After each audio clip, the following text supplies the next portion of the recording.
I started college in 1959, but I Okay. graduated with a class of 63 because of having taken that year out. So I graduated with a class of 64. I enrolled with the class of 63 and then graduated with the class of 64 and then stayed on at Yale to teach. Mhm. And those were really amazing years. They were, it was 87 was the 77 in Berkeley was the summer of 67. 67. I'm getting my decades screwed up. Mhm. So that was the size. And, when I came back from Germany in 1967 and wanted to find a place to live for 67, 68, my wife and I lived in a little apartment that was quite conventional, but then we spent a lot of time during the year 60, 67, 68, meeting with a group of friends who over time kind of self-selected, would meet every couple of weeks and entertain the idea of collectively buying a house and then all living in it and having one kitchen and eating together. And we did not know the word commune, but that's what, in fact, we created. I mean, this was not your hippie commune because most of the people in it were either teaching or students at Yale graduate school crew. And some of the folks in that commune were quite political. They signed up for Students for Democratic Society, SDS. And I was not all that political. I mean, in left-right politics, I would come down more on the side of Hegel than that of Kant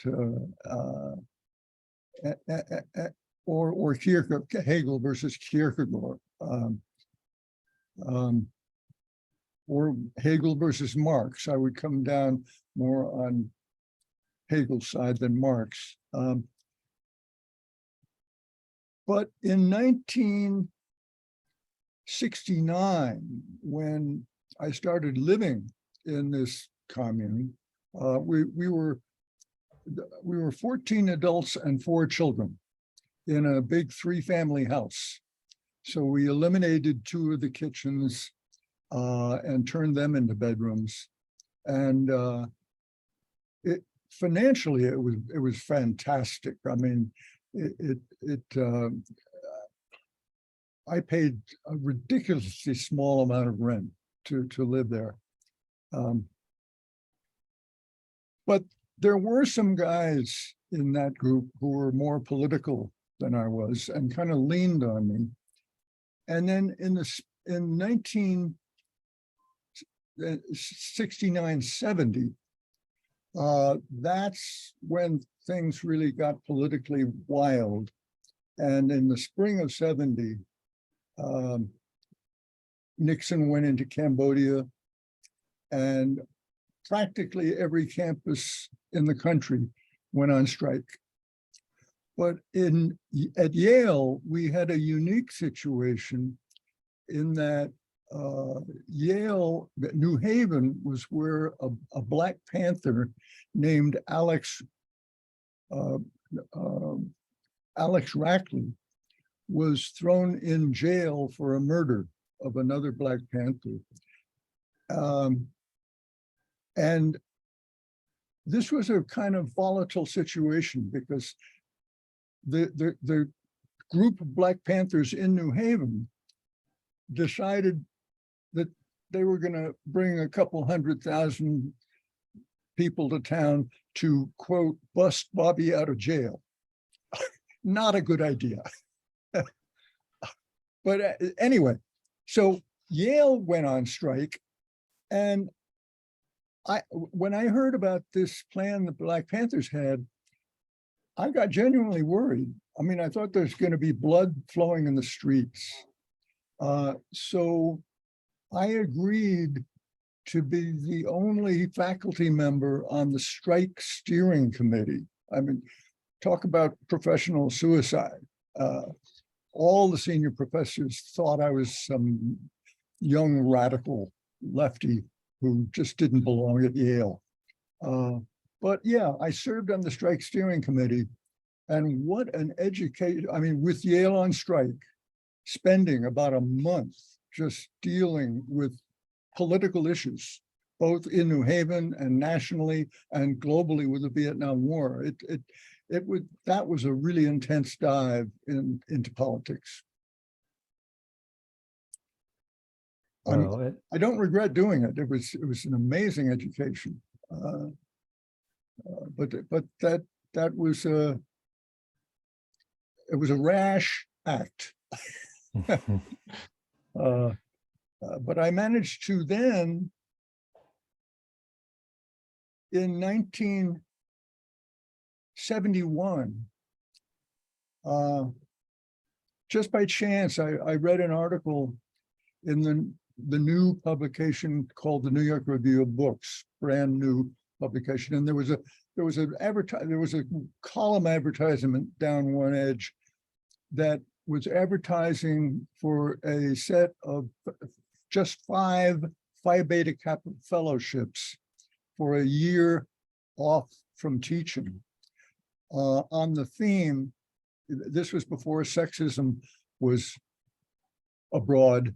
The stated theme of these fellowships was man thinking in America. Couldn't get away with that today. But you know, humans thinking in America, maybe, but man thinking in America. And the brief write-up they had was one that said the Phi Beta Kappa, this very honorable outfit, was worried about the kind of wave of anti-intellectualism that we were starting to see in both yuppies and politicos and hippies.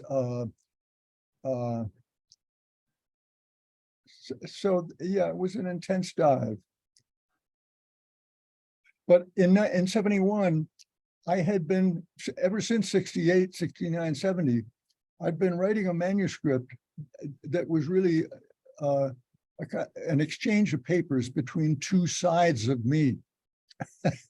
I was really trying to work out the issue of kind of immediate political engagement versus the ivory tower and withdrawal into scholarship. And so I invented two persona who had, there was one was a real academic, closer to what I thought I was, and then the other was more of a radical. And they exchanged a series of papers. I got the thing up to about 240 pages. I showed it to a few people. One of my mentors said, "Don't publish this, Jay. Don't publish. It's interesting. It's good stuff in here, but this is not good for your first major book." So I didn't publish it, but I described it when I saw this ad for these series of fellowships. I went back to my office immediately and sat down at the typewriter and dashed off a 2.5-page letter, just one draft, in which I described my situation.